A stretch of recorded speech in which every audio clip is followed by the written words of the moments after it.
अस्सलामुअलैकुम। थोड़ा पढ़ लो में खुश आमदीद। ENG 502 का लेसन नंबर 44 स्टार्ट करने जा रहे हैं हम। Lexicography. Topic number 252 the dictionary definition and history. Lexicography होती क्या है पहले भी बता चुकी हूँ। लेक्सिकल होते हैं वर्ड्स और लेक्सिकोग्राफी वर्ड्स के मुतालिक जो प्रोसेस होता है वो। ठीक है। अब जी इसमें उन्होंने कहा डिक्शनरी का टॉपिक आ गया है। अब प्रोटोटिपिकल डिक्शनरी क्या होती है, यही हमारी जो टिपिकल से डिक्शनरी होती हैं इनको जी उन्होंने अब प्रोटोटिपिकल डिक्शनरी बोल दिया है, जो कि अल्फ़ाबेटिकली स्ट्रक्चर्ड होती हैं।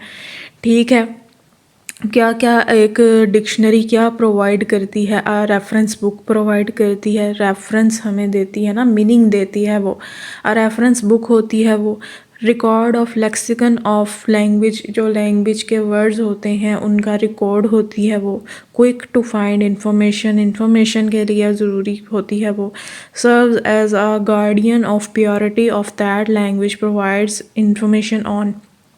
एक गार्डियन के तौर पर वो काम सर अंजाम देती है लैंग्वेज के वर्ड्स स्टोर करने में या इंफॉर्मेशन देने में।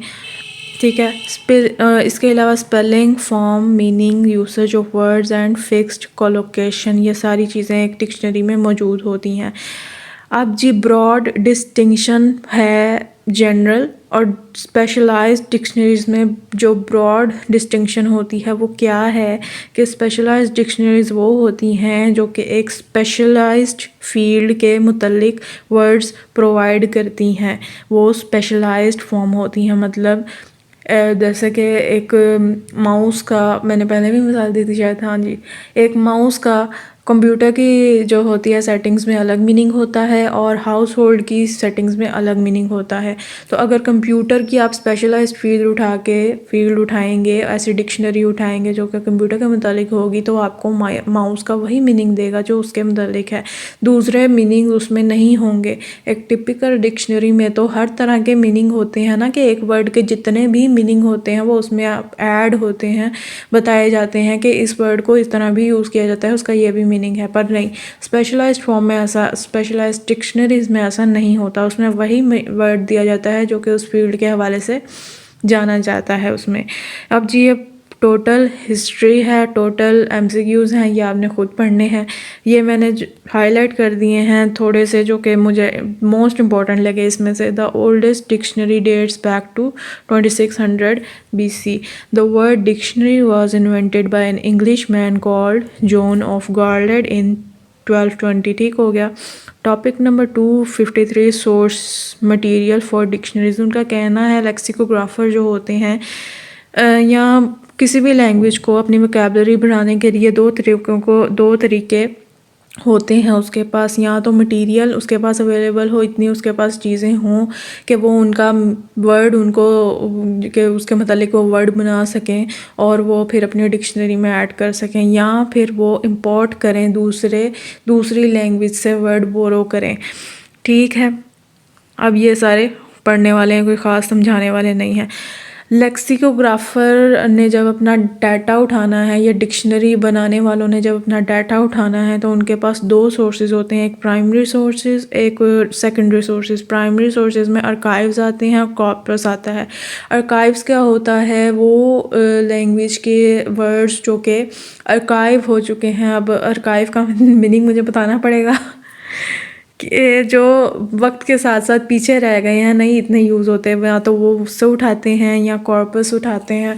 कॉर्पस जो कलेक्शन होती है लैंग्वेज की, जो कलेक्शन की जाती है, एक लैंग्वेज की प्रॉपर कलेक्शन, वहाँ से डाटा उठाते हैं कि मतलब ये लैंग्वेज है, इसमें जितने भी वर्ड होंगे वो लिखे जाते हैं, साथ साथ उसकी कलेक्शन रखी जाती है, किसी एक जगह पे स्टोर किए जाते हैं, तो वो जो होता है वो कॉर्पस कहलाता है।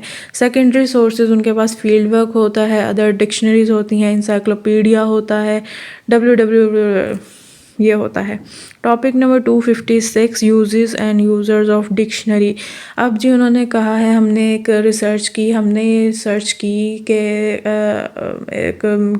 लोग जो होते हैं ज़्यादातर वो किस लिए डिक्शनरीज यूज़ करते हैं। तो उसका रिज़ल्ट ये था कि डिक्शनरीज ज़्यादातर रीडिंग टास्क के लिए यूज़ की जाती हैं ज़्यादा, और इसके लिए अननोन वर्ड और अननोन वर्ड्स के मीनिंग जानने के लिए यूज़ की जाती हैं। इसके अलावा स्पेलिंग चेक के लिए यूज़ की जाती हैं और ग्रामेटिकल और वर्ड्स के हवाले से एटिमोलॉजिकल, ठीक है, वर्ड्स की टाइप, ग्रामेटिकल, एटमोलॉजिकल और फोनेटिक इन्फॉर्मेशन के लिए रेयरली ही यूज़ की जाती हैं। ज़्यादातर लोग इसे इस काम के लिए यूज़ नहीं करते। इसके अलावा in case of foreign languages bilingual dictionaries are used more frequently. अगर कोई बाहर का बंदा सीख रहा है तो वो बाइलिंगुअल जो एक जैसे हम उर्दू इंग्लिश डिक्शनरी यूज़ करते हैं तो हमारे लिए ये फॉरेन लैंग्वेज की डिक्शनरीज बाइलिंगुअल डिक्शनरीज बहुत अच्छी हैं। अब जी ये वैरन टोला था, इसने डिक्शनरीज को डिवाइड कर दिया 3 ब्रॉड कैटेगरीज़ में। एक लैंग्वेज लर्नर्स होते हैं, एक नॉन प्रोफेशनल यूज़र्स होते हैं और एक प्रोफेशनल यूज़र्स होते हैं। ठीक है, प्रोफेशनल यूज़र्स वो होते हैं, ये डिक्शनरी के यूज़र्स को उसने डिवाइड किया है, ठीक है, जो डिक्शनरी को यूज़ करते हैं। प्रोफेशनल यूज़र्स जो होते हैं उसका कहना है ये वो यूज़र्स होते हैं जो कि डिक्शनरी को यूज़ करते हैं उन कामों के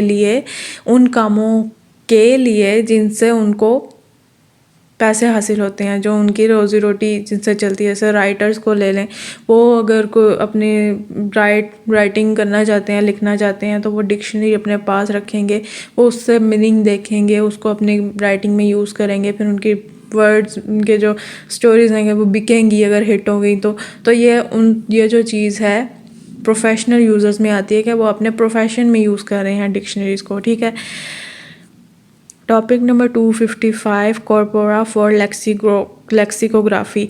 एक डिक्शनरी जो होती है वो क्या डिस्क्राइब करती है, उस स्पेसिफिक लैंग्वेज के वोकैबलरी को डिस्क्राइब करती है और उनके सबसेट को